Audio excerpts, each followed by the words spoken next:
آخر میں میرے حبیب کو بھیجا. بھائی جب رسول اس دنیا میں بھائی رسول کے نور کو اللہ نے سب سے پہلے خلق کیا, بھیجا سب سے آخر میں بھائی گھر نبی آتا رہا, تبلیغ کرتا رہا, دین مکمل ہو جائے, دین پورا ہو جائے. بھائی گھر نبی آیا, آنے کے بعد اپنی کتابوں کے ساتھ چلا گیا. جب رسول کا زمانہ آیا, بھائی اللہ نے اپنے رسول سے کہا اے رسول ان لوگوں سے ہدایت کرو, تبلیغ کرو کہ میں اللہ کی طرف سے بھیجا ہوا نبی ہوں, تمہاری طرف کتاب شریعت لے کر آیا ہوں, لہذا ہم پر ایمان لے آؤ. لیکن مکے میں بہت سے ایسے افراد تھے کہ جو نبی کو نبی ماننے پر تیار ہی نہیں تھے, نبی کو نبی ماننے پر تیار ہی نہیں تھے, بت پرست تھے, بت پرستی کرتے تھے. بھائی جب نبی نے بہت تبلیغ کرنے کے بعد جب دیکھا کہ وہاں بہت زیادہ رہا ہے, کوئی میری طرف رجوع ہی نہیں کر رہا ہے, کوئی میری طرف آ ہی نہیں رہا ہے, بھائی اللہ نے رسول کی طرف آئی کی کہ اے رسول ان لوگوں کی دعوت کرو, اے رسول ان لوگوں کی دعوت کرو. بھائی جب اللہ نے وحی کی رسول کی طرف, اب رسول نے جناب ابو طالب سے کہا کہ مکے کے جتنے بھی افراد ہیں, جتنے بھی لوگ ہیں, ان سارے افرادوں کو, ان سارے لوگوں کو یہاں بلاؤ اور سب کو کہو کہ یہاں پر اللہ کے حبیب کی طرف سے دعوت ہے. بھائی جب دعوت کا نام آیا تو مکے کے سارے افراد, سارے لوگ جتنے بھی وہاں موجود تھے وہ سارے کے سارے رسول کے دربار میں آ گئے. بھائی ابھی تک ابو جہل کو کہہ رہا تھا کہ یہ جھوٹ بول رہا ہے, یہ اللہ کی طرف سے بنایا ہوا نہیں بتا رہا ہے, کتاب لے کے آیا ہے, لہذا اس کے کہنے میں مت آنا, یہ جادوگر ہے, تمہیں بہکا رہا ہے. بھائی جب اللہ کے حبیب نے دعوت کی, سارے افراد آ گئے رسول کے دربار میں. آنے کے بعد بھائی دسترخوان لگایا گیا, سارے افراد بیٹھ گئے, سب نے دعوت کھائی.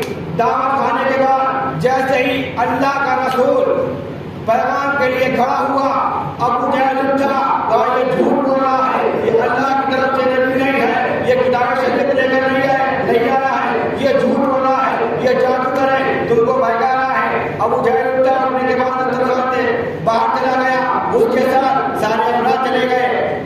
ایک دن ہو گیا, دوسرے دن پھر وہی آیا. پھر رسول نے کہا کہ مکے کے جتنے بھی افراد, جتنے بھی لوگ ہیں, سب کو یہاں بلایا جائے اور سب کی دعوت کرو.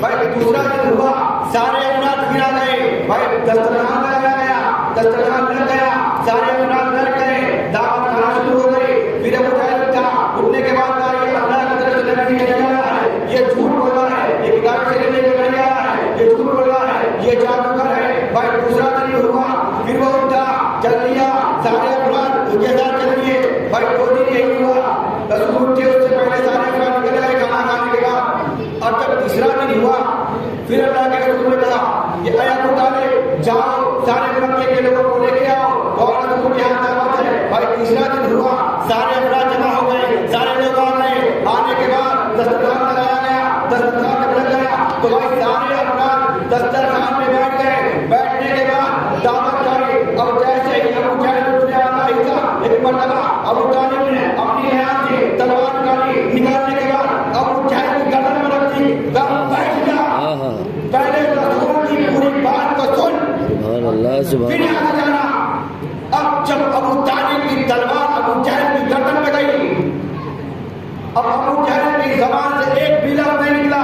ایک مرتبہ اللہ کا حبیب اٹھا, اٹھنے کے بعد کہا میں اللہ کا رسول ہوں, اللہ کی طرف سے آیا ہوں, تمہارے لیے کتاب لے کے آیا ہوں. اور پھر یہ جملہ کہا کہ میں جانتا ہوں کہ تم میں سے کون میرا حبیب بننا چاہتا ہے, تو تم میں سے کون میرا جانشین بننا چاہتا ہے. بھائی جب اللہ کے رسول نے یہ پیغام دے دیا, کوئی نہ اٹھا. ایک مرتبہ کہا, کوئی اٹھا ہی نہیں. ایک 10 سال کا بچہ اٹھا, اٹھنے کے بعد کہا یا رسول خدا میں آپ کا جانشین بننا چاہتا ہوں, کہا بیٹھ جاؤ. دوسری مرتبہ کہا کہ بھائی کوئی بھی میرا جانشین بنے, جو میرا ہمسر بنے. تو بھائی پھر کوئی بچہ اٹھا, کوئی نہ اٹھا, پھر اٹھا دیا. تیسری مرتبہ اٹھا, اٹھنے کے بعد ایک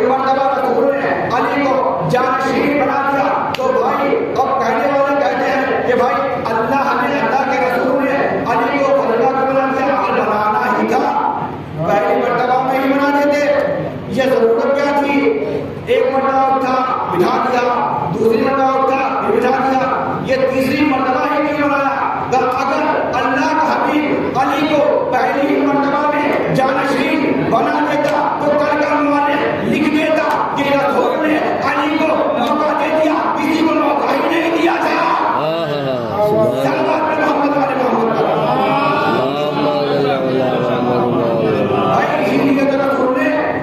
علی کو ایک مرتبہ اٹھایا، بیٹھ جاؤ تاکہ لوگ اعتراض نہ کریں، مکے والے لوگ اعتراض نہ کریں۔ دوسری مرتبہ اٹھ کے بٹھا دیا۔ اگر علی کو ایک مرتبہ میں رسول جانشین بنا دیتا، اپنا جانشین بنا دیتا، اپنا ہمسر بنا دیتا، بھائی کل کا موضوع لکھ دیتا، بھائی رسول نے موقع ہی نہیں دیا، بھائی میں نے آپ کے سامنے کسی بات کو پیش کیا۔ اللہ کے نزدیک سب سے پیارا سب سے اچھا جو دین ہے وہ دین اسلام ہے۔ یہ دین اسلام مکمل ہوا تو آئے چلتے ہیں ایک سلوات محمد کا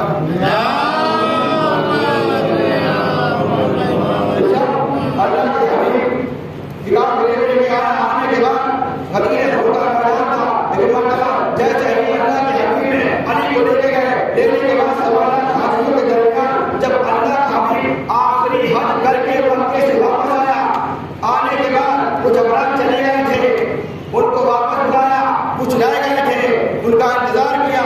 جب سارے افراد جمع ہو گئے، تاریخ میں ہے ایک دن نہیں، 2 دن نہیں، 3 دن تک ہونے میدان میں سارے افراد جمع رہے، سارے لوگ جمع رہے۔ بھائی ایسا میدان کہ جہاں دور دور تک کوئی سایہ نہیں تھا، اس کڑکتی دھوپ میں رسول نے 3 دن تک سارے لوگوں کو جمع کیا، سارے لوگ جمع رہے۔ بھائی کس لیے کیا؟ اگر ایک ہی دن میں پیغام دے دیتے تو جتنی بھی مکے کی، مدینے کی اور شام کی جتنی بھی عورتیں تھیں اپنے اپنے شوہر کے لوگ گھر جاتے تو وہ پوچھتی رہے کہاں رہ گئے تھے، لہٰذا 3 دن لگا دیے۔ جب 3 دن لگ جائیں گے تو ظاہری بات ہے گھر جاؤ گے، سوال ضرور ہوگا کہاں رہ گئے تھے، کہاں رہ گئے تھے، تو معلوم ہو جائے گا کہ رسول نے علی کی ولایت کا اعلان کیا تھا غدیر میں، تو ان کو ان تک بھی پیغام پہنچ جائے گا۔ بھائی اللہ کے حبیب نے غدیر میں سارے افراد کو جب جمع کر لیا، اب سارے افراد سے کہا کہ ایک ممبر بنایا جائے، تو بھائی وہاں تک موجود نہیں تھی، تو یا رسول اللہ کس کا ممبر بنایا جائے؟ کہا کہ جو اونٹوں کے کجاوے ہیں ان بناؤ۔ بھائی اللہ کے رسول کے، اللہ کے حبیب کے مطابق، اللہ کے رسول کے حکم کے مطابق ممبر بنایا گیا، ممبر تیار ہو گیا۔ جب بن گیا اب رسول نے علی کو ہاتھوں میں لیا، لینے کے بعد اس ممبر میں گئے اور ایک جملہ کہا کہ اے صاحب دیکھ لو میں کچھ دکھانا چاہتا ہوں، جس نے نہیں دیکھا دیکھ لے، نہیں سنا سن لے۔ اور اس طریقے سے علی کو اپنے ہاتھوں میں اٹھایا کہ جیسے ایک مانی اپنے پھول کو اپنے ہاتھوں میں اٹھا لیا کرتا ہے، اور ایک جملہ کہا کہ من تم تو مولا ہو، ابھی یہ کہا ہی تھا کہ جبریل آیت لے کے آ گئے،